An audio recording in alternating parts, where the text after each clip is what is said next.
ಪಂಜಾಬ್ನ ಅಮೃತಸರದ golden temple ಆವರಣದೊಳಗೆ ಮೊದಲ ಬಾರಿಗೆ ಏರ್ ಡಿಫೆನ್ಸ್ ಗನ್ ನಿಯೋಜನೆಗೆ ಸೇನೆ ಮುಂದಾಗಿದೆ. ಪಾಕಿಸ್ತಾನದಿಂದ ಬರುವ ಕ್ಷಿಪಣಿ ದಾಳಿಗಳನ್ನು ಎದುರಿಸಲು ಅಪರೂಪದ ಅನುಮತಿಯನ್ನು ಪಡೆಯಲಾಗಿದೆ ಅಂತ ವದಂತಿ ಹಬ್ಬಿತ್ತು. ಆದರೆ ದೇಗುಲ ಆವರಣದಲ್ಲಿ ಏರ್ ಡಿಫೆನ್ಸ್ಗಳಿಗೆ ಅನುಮತಿ ಕೊಟ್ಟಿಲ್ಲ ಅಂತ ಗೋಲ್ಡನ್ ಟೆಂಪಲ್ ಅರ್ಚಕರು ಹೇಳಿದ್ದಾರೆ. ಜೊತೆಗೆ ಎಡಿ ಗನ್ ನಿಯೋಜಿಸಿಲ್ಲ ಅಂತ ಸೇನೆ ಕೂಡ ಸ್ಪಷ್ಟನೆಯನ್ನು ಕೊಟ್ಟಿದೆ.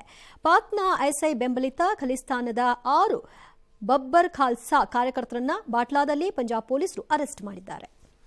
ಇನ್ನು ವಕ್ಫ್ ಅರ್ಜಿಗಳ ಕುರಿತಂತೆ ವಿಚಾರಣೆ ನಡೆಸಿದಂತ ಸುಪ್ರೀಂ ಕೋರ್ಟ್ ಸಂಸತ್ತು ಅಂಗೀಕರಿಸಿದ ಕಾನೂನುಗಳು ಸಾಂವಿಧಾನಿಕವೆಂದು ಭಾವಿಸಲಾಗಿದೆ. ಸ್ಪಷ್ಟ ಮತ್ತು ಗಂಭೀರ ಸಮಸ್ಯೆ ಇಲ್ಲದಿದ್ದರೆ ಕೋರ್ಟ್ ಮಧ್ಯಪ್ರವೇಶಿಸಲು ಸಾಧ್ಯ ಇಲ್ಲ ಅಂತ ಸಿಜೆ ಬಿಆರ್ ಗವಾಯಿ ಪೀಠ ಹೇಳಿದೆ. ವಿಚಾರಣೆ ವ್ಯಾಪ್ತಿಯನ್ನ 3 ಪ್ರಮುಖ ವಿಷಯಗಳಿಗೆ ಸೀಮಿತಗೊಳಿಸಬೇಕು. ನ್ಯಾಯಾಲಯಗಳಿಂದ ವಕ್ಫ್ ಆಸ್ತಿ ಅಂತ ಘೋಷಿಸಲಾದ ಆಸ್ತಿಗಳನ್ನ ಡಿನೋಟಿಫೈ ಮಾಡಬಹುದೇ, ವಕ್ಫ್ ಬೈ ಯೂಸರ್ ಮತ್ತು ವಕ್ಫ್ ಬೈ ಡೀಡ್ ಎಂಬ ಬಗ್ಗೆ ಚರ್ಚಿಸಬೇಕು ಅಂತ ಸಾಲಿಸಿಟರ್ ಜನರಲ್ ತುಷಾರ್ ಮೆಹ್ತಾ ವಾದವನ್ನ ಮಾಡಿದರು. ಅರ್ಜಿದಾರರ ಪರವಾದ ಮಂಡಿಸಿದಂತಹ ಕಪಿಲ್ ಸಿಬಲ್ ಅವರು ಮತ್ತೆ ಅಭಿಷೇಕ್ ಮನು ಸಿಂಘ್ವಿ ಇದನ್ನು ಬಲವಾಗಿ ವಿರೋಧಿಸಿದರು. ಮಹತ್ವದ ಕಾನೂನನ್ನ ತುಂಡು ತುಂಡಾಗಿ ಪರಿಶೀಲಿಸಲಾಗುವುದಿಲ್ಲ ಅಂದ್ರು. ತಿದ್ದುಪಡಿ ಮಾಡಿದ ವಕ್ಫ್ ಕಾನೂನು ನಾಗರಿಕರು ಮತ್ತು ತಮ್ಮ ಧರ್ಮವನ್ನ ಮುಕ್ತವಾಗಿ ಆಚರಿಸುವ ಹಕ್ಕನ್ನ ಕಸಿದುಕೊಳ್ಳುವ ಮೂಲಕ ಸಂವಿಧಾನದ 25ನೇ ವಿಧಿಯನ್ನ ಉಲ್ಲಂಘಿಸುತ್ತೆ ಅಂತ ಸಿಬ್ಬಲ್ ಅವರ ವಾದ ಆಯಿತು. ಅದಕ್ಕೆ ಮುಖ್ಯ ನ್ಯಾಯಮೂರ್ತಿಗಳು ಪ್ರತಿಕ್ರಿಯಿಸಿ ಪ್ರಶ್ನೆ ಕೇಳುತ್ತಾರೆ, ಇದು ನಿಮ್ಮ ಧರ್ಮವನ್ನ ಆಚರಿಸುವ ಹಕ್ಕನ್ನ ಕಸಿದುಕೊಳ್ಳುತ್ತದೆಯೇ ಅಂತ ಪ್ರಶ್ನೆ ಮಾಡಿದರು. ಇದಕ್ಕೆ ಪ್ರತಿಕ್ರಿಯೆ ನೀಡಿದಂತ ಸಿಬ್ಬಲ್, ಅಂತಹ ಆಸ್ತಿ ಇನ್ನು ಮುಂದೆ ವಕ್ಫ್ ಅಲ್ಲ ಎಂಬ ಕಾನೂನಿನ ಘೋಷಣೆಯೂ ಕೂಡ ಧಾರ್ಮಿಕ ಆಚರಣೆಯ ಮೂಲಭೂತ ಹಕ್ಕನ್ನ ಉಲ್ಲಂಘಿಸುತ್ತೆ ಅಂತ ಅವರ ವಾದ ಆಗಿತ್ತು. ನಾಳೆಗೆ ವಿಚಾರಣೆ ಈಗ ಮುಂದೂಡಿಕೆಯನ್ನ ಮಾಡಿದ್ದಾರೆ. ಕಾಂಗ್ರೆಸ್ ಸರ್ಕಾರ ಅಧಿಕಾರಕ್ಕೆ ಬಂದು 2 ವರ್ಷಗಳಾಗ್ತಾ ಇದೆ. ಈ ಹಿನ್ನೆಲೆಯಲ್ಲಿ ಇವತ್ತು ಕಾಂಗ್ರೆಸ್ ಸಮಾವೇಶವನ್ನು ಹಮ್ಮಿಕೊಂಡಿತ್ತು, ಸಮರ್ಪಣಾ ಸಮಾವೇಶ. ಕಾರ್ಯಕ್ರಮದಲ್ಲಿ 1,11,111 ಕುಟುಂಬಗಳಿಗೆ ಹಕ್ಕು ಪತ್ರಗಳನ್ನು ವಿತರಣೆ ಮಾಡಲಾಯಿತು. ರಾಹುಲ್ ಗಾಂಧಿ ಮಾತನಾಡಿ, ನುಡಿದಂತೆ ನಡೆದಿದೆ ಸರ್ಕಾರ, ಪ್ರಣಾಳಿಕೆಯಲ್ಲಿ ಆಶ್ವಾಸನೆ ಕೊಟ್ಟಂತೆ 6ನೇ ಗ್ಯಾರಂಟಿಯನ್ನು ಈಡೇರಿಸಿದ್ದೀವಿ, ನಾವು ಕೊಟ್ಟ ಗ್ಯಾರಂಟಿಗಳನ್ನ ಪೂರ್ಣ ಮಾಡಲ್ಲ ಅಂತ ಬಿಜೆಪಿ ವ್ಯಂಗ್ಯವಾಡಿತ್ತಲ್ಲ, ಈಗ ನೋಡಿ ನಾವೆಲ್ಲವನ್ನು ಈಡೇರಿಸಿದ್ದೀವಿ ಅಂತ ಹೇಳಿದ್ರು. ಜೊತೆಗೆ ಖರ್ಗೆ, ಡಿಸಿಎಂ ಡಿಕೆ ಶಿವಕುಮಾರ್, ಮುಖ್ಯಮಂತ್ರಿ ಸಿದ್ದರಾಮಯ್ಯ ಎಲ್ಲರೂ ಕೂಡ ಬಿಜೆಪಿಗರ ವಿರುದ್ಧ ಟೀಕೆ ಮಾಡಿದ್ರು. ರಾಹುಲ್ ಗಾಂಧಿ ಅವರು ಬಿಡುಗಡೆ ಮಾಡ್ತಾರೆ ಮತ್ತೊಂದು ಪುಸ್ತಕ, ಕಂದಾಯ ಇಲಾಖೆ चुनाव के समय आपसे वायदे किए थे, 5 गारंटी देने के वायदे किए. बीजेपी के लोगों ने कहा कि कांग्रेस पार्टी ये काम पूरा नहीं करेगी. प्रधानमंत्री ने कहा कि ये काम नहीं किया जाएगा. हमने आपसे कहा था कि हम कर्नाटक के गरीब लोगों के बैंक अकाउंट में पैसा डालेंगे. बीजेपी चाहती है कि चुने हुए लोगों को हिंदुस्तान का पूरा धन मिले. बीजेपी के मॉडल में वो 2-3 अरबपतियों को सारा का सारा धन पकड़ा देते. ಜನಗಣನೆ ಮಾಡಿ, ಆದ್ರೆ ಆ ಜನಗಣನೆ ಸರಿಯಾಗಿ ಆಗ್ಬೇಕು. ರಾಹುಲ್ ಗಾಂಧೀಜಿ ಅವರಿಗೂ ಕೂಡ ಯಾವ ಕೆಟ್ಟ ಹೆಸರು ಬರಬಾರದು. ನೀವು ನಿಮ್ ಕ್ರೆಡಿಟ್ ತಗೊಳ್ಳಕ್ಕೆ ಏನಾದ್ರೂ ಮಾಡಿದ್ರೆ ಇಡೀ ಅದು ರಾಜ್ಯಕ್ಕೆ ತೊಂದರೆ ಆಗ್ತದೆ.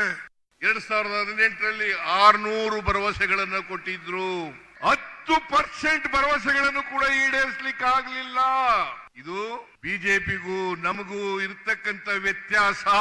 ಬಿಜೆಪಿಯವರು ಸುಳ್ಳು ಹೇಳೋದ್ರಲ್ಲಿ ನಿಶ್ಚೀಮರು. ಅವ್ರು ಒಂದೇ ವೇದಿಕೆಗೆ ಬರಲಿ, ಅವ್ರು ಏನ್ ಮಾಡಿದ್ದಾರೆ, ನಾವೇನ್ ಮಾಡಿದ್ದೀವಿ ಅನ್ನೋದನ್ನ ಚರ್ಚೆ ಮಾಡೋಣ.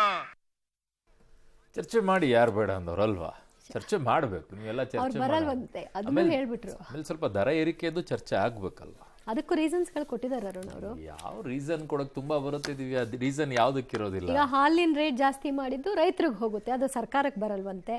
ಆಮೇಲೆ ಡೀಸೆಲ್ ರೇಟ್ ಜಾಸ್ತಿ ಮಾಡಿದ್ದು ಅದು ಪಕ್ಕದ ರಾಜ್ಯಕ್ಕೆ ಕಂಪೇರ್ ಮಾಡಿದ್ರೆ ಕಮ್ಮಿ ಇದೆಯಂತೆ. ಕಮರ್ಷಿಯಲ್. ಓಕೆ. ಇನ್ನು 75 ವರ್ಷ ಆಯಿತು ಮುಂದೆ ಚುನಾವಣೆಗೆ ಸ್ಪರ್ಧಿಸಲ್ಲ ಸಹಕಾರಿ ಕ್ಷೇತ್ರ ಸಕ್ರಿಯ ರಾಜಕಾರಣದಲ್ಲಿರುವೆ ಅಂತ ಮೈಸೂರಿನ ಹುಣಸೂರಿನಲ್ಲಿ ಸಚಿವ ರಾಜಣ್ಣ ಹೇಳಿದ್ದಾರೆ. ಪಟ್ಟಭದ್ರ ಹಿಡಿತದಿಂದ ಸಹಕಾರ ಕ್ಷೇತ್ರ ಮುಕ್ತಕ್ಕೆ ಕ್ರಮ ಕೈಗೊಳ್ಳುತ್ತೀವಿ. ನಮ್ಮ ರಾಜ್ಯಕ್ಕೆ ಸಂಬಂಧಿಸಿದಂತೆ ಸಹಕಾರ ಕ್ಷೇತ್ರದ ಕಾಯ್ದೆಗೆ ತಿದ್ದುಪಡಿಗಾಗಿ ಕೇಂದ್ರಕ್ಕೆ ಕಳುಹಿಸುವ ಅವಶ್ಯಕತೆ ಇಲ್ಲ, ಈ ಬಗ್ಗೆ ಚರ್ಚಿಸಿ ಕ್ರಮ ಕೈಗೊಳ್ಳುತ್ತೀವಿ ಅಂತ ಹೇಳಿದ್ದಾರೆ. 75 ಮುಗಿದಿದೆ, 76 ಬರ್ತೀವಿ. ಚುನಾವಣಾ ರಾಜಕಾರಣದಿಂದ ನಿವೃತ್ತಿ ಅಷ್ಟೇ. ಸಕ್ರಿಯವಾಗಿ ರಾಜಕಾರಣದಲ್ಲೂ ಇರ್ತೇನೆ, ಸಹಕಾರಿ ರಂಗದಲ್ಲಿ ಸಕ್ರಿಯವಾಗಿ ಇರ್ತೇನೆ. ಚೀನಾ, ಹಾಂಗ್ಕಾಂಗ್, ಥಾಯ್ಲೆಂಡ್, ಸಿಂಗಾಪುರದಲ್ಲಿ ಶುರುವಾಗಿರುವಂತಹ ಕೊರೋನಾ ಮತ್ತೆ ಭಾರತಕ್ಕೂ ಕಾಲಿಡ್ತು. ಈವರೆಗೂ ಒಟ್ಟು 257 ಪ್ರಕರಣಗಳು ಕಂಡುಬಂದಿವೆ. ಕರ್ನಾಟಕದಲ್ಲಿ 8 ಕೇಸ್ ದಾಖಲಾಗಿವೆ. LF7 ಮತ್ತು NB1.8 ತಳಿಗಳು ಪತ್ತೆಯಾಗಿದ್ದು ಇವುಗಳನ್ನು ಕೊರೋನಾದ JN1ಗೆ ಸೇರಿದೆ. ಸದ್ಯ ತೀವ್ರತರ ಗುಣಲಕ್ಷಣಗಳು ಕಾಣಿಸಿಕೊಳ್ತಿಲ್ಲ, ಹೀಗಾಗಿ ಆತಂಕದ ಪರಿಸ್ಥಿತಿ ನಿರ್ಮಾಣ ಆಗಿಲ್ಲ ಅಂತ ಆರೋಗ್ಯ ಇಲಾಖೆ ಹೇಳಿದ್ದು, ಸ್ವಲ್ಪ ಎಚ್ಚರದಿಂದ ಇರಿ ಅಂತ ಹೇಳಿದ್ದಾರೆ. ವಿಶ್ವದ ಬಲಿಷ್ಠ ರಾಷ್ಟ್ರದಲ್ಲಿ ಒಂದಾದ ಚೀನಾಕ್ಕೂ ಕೂಡ ಈಗ ಆರ್ಥಿಕ ಹೊಡೆತದ ಬಿಸಿ ತಟ್ಟಿದೆಯಾ ಅನ್ನುವಂತಹ ಅನುಮಾನ ಮೂಡಿದೆ. ಯಾಕೆ ಅಂತಂದ್ರೆ ಅಲ್ಲಿರುವಂತಹ ಅಧ್ಯಕ್ಷ ಜಿ ಜಿನ್ಪಿಂಗ್ ಸರ್ಕಾರಿ ಉದ್ಯೋಗಿಗಳಿಗೆ ಮಿತವ್ಯಯ ಮಾಡುವಂತೆ ಕರೆಯನ್ನ ಕೊಟ್ಟಿದ್ದಾರೆ. ವೆಲ್ಕಮ್ ಪಾರ್ಟಿಗಳಲ್ಲಿ ಮದ್ಯ, ಸಿಗರೇಟ್ಗಳ ವೆಚ್ಚ ಸೇರಿದಂತೆ ಅಧಿಕಾರಿಗಳ ಪ್ರಯಾಣ, ಆಹಾರ ಮತ್ತು ಕಚೇರಿ ಸ್ಥಳದ ಮೇಲಿನ ವೆಚ್ಚ ಕಡಿತಕ್ಕೆ ಕಟ್ಟುನಿಟ್ಟಿನ ಸೂಚನೆಯನ್ನ ಕೊಟ್ಟಿದ್ದಾರಂತೆ. ಸರ್ಕಾರಿ ಸಂಪನ್ಮೂಲಗಳನ್ನು ಖರ್ಚು ಮಾಡುವಾಗ ಅಧಿಕಾರಿಗಳು ಜಾಗೃತಿಯನ್ನು ವಹಿಸಿ ಅಂತ ಎಚ್ಚರಿಸಿದ್ದಾರೆ ಅಂತ ತಿಳಿದು ಬರ್ತಾ ಇದೆ. ನಾನು ಚೀನಾ ಜೊತೆ ಕಂಪೇರ್ ಮಾಡ್ತೀವಲ್ಲ, ಇದನ್ನ ಯಾಕೆ ನಾವು ಮಾಡಬಾರ್ದು? ಯಾರು ಮಾಡ್ತಾರೆ ಅಲ್ವಾ? ನಾವು ಚೀನಾ ಹಂಗಾಗಿದೆ, ಅವ್ರು ಹಂಗ ಅಭಿವೃದ್ಧಿ ಮಾಡಿದರೆ ಹಿಂಗ್ ಮಾಡಿದ್ದಾರೆ ಅಂತೆಲ್ಲ ಹೇಳ್ತಿರಲ್ವಾ. ಈಗ ಚೀನಾ ಇದನ್ನ ಅನುಸರಿಸ್ತಾ ಇದೆ ಅಂದ್ಮೇಲೆ ಅದನ್ನು ಅನುಸರಿಸಿ. ಅವರ ಫಾಲೋವರ್ಸ್ಗಳು ಯಾರಿದ್ದಾರೆ? ಅವ್ರ ಫಾಲೋವರ್ಸ್ ತುಂಬಾ ಜನ ಇದ್ದೀರಲ್ಲ. ಹಾಗಿದ್ದಾಗ ಸರ್ಕಾರಿ ಕೆಲಸಗಳಲ್ಲಿ ಏನೆಲ್ಲ ನೀವು ಜಾಸ್ತಿ ವ್ಯಯ ಮಾಡ್ತೀರಿ, ಒಂದು ವರ್ಷ ಆದ ತಕ್ಷಣ ಕಾರ್ಗಳನ್ನ ಅಂತ ಮತ್ತೆ ಖರೀದಿ ಮಾಡೋದು ಚೆನ್ನಾಗೇ ಇರುತ್ತೆ. ರಿನೋವೇಷನ್ ಮಾಡಿಸೋದು ಏನು ಒಂದಾ ಒಂದು ಮೀಟಿಂಗ್ ಅಂದ ತಕ್ಷಣ ಏನ್ ಖರ್ಚು, ನಿಮ್ ಬಿಲ್ಗಳು ಹೆಂಗಿರುತ್ತೆ ನೋಡ. ಇದನ್ನು ಫಾಲೋ ಮಾಡಿ ಒಂದ್ಸಲ. ರೇಣುಕಾಸ್ವಾಮಿ ಹತ್ಯೆ ಸಂಬಂಧ ನಟ ದರ್ಶನ್, ಪವಿತ್ರ ಗೌಡ ಸೇರಿ 17 ಆರೋಪಿಗಳ ವಿರುದ್ಧದ ವಿಚಾರಣೆಯನ್ನ 57ನೇ ಸಿಸಿಎಚ್ ನ್ಯಾಯಾಲಯ ಜುಲೈ 10ಕ್ಕೆ ಮುಂದೂಡಿಕೆ ಮಾಡಿದೆ. ಎಲ್ಲ ಆರೋಪಿಗಳು ಹಾಜರಾಗಬೇಕು ಅಂತ ಕೋರ್ಟ್ ಸೂಚಿಸಿದೆ. ಇವತ್ತು ಕಾಮಾಕ್ಷಿಪಾಳ್ಯ ಪೊಲೀಸರು ಹೆಚ್ಚುವರಿ ದೋಷಾರೋಪ ಪಟ್ಟಿ ಸಲ್ಲಿಸಿದ್ದಾರೆ. ಎಫ್ಎಸ್ಎಲ್ ರಿಪೋರ್ಟ್ ಒಳಗೊಂಡಂತೆ ಕೃತ್ಯಕ್ಕೆ ಬಳಸಿದ ವಾಹನಗಳನ್ನ ಅದರ ರಿಲೀಸ್ ಪ್ರಕ್ರಿಯೆ ದಾಖಲೆಗಳನ್ನು ಸಲ್ಲಿಸಿದ್ರು. ಅಂದರೆ ಕೊಡಬೇಕಲ್ಲ. ಆರೋಪಿಗಳು ವಿಚಾರಣೆಗೆ ಹಾಜರಾಗಲು ಹೆಚ್ಚು ಕಾಲಾವಕಾಶ ಕೋರಿದ್ರಿಂದ ವಿಚಾರಣೆಯನ್ನ ಜುಲೈ 10ಕ್ಕೆ ಮುಂದೂಡಿದ್ದಾರೆ.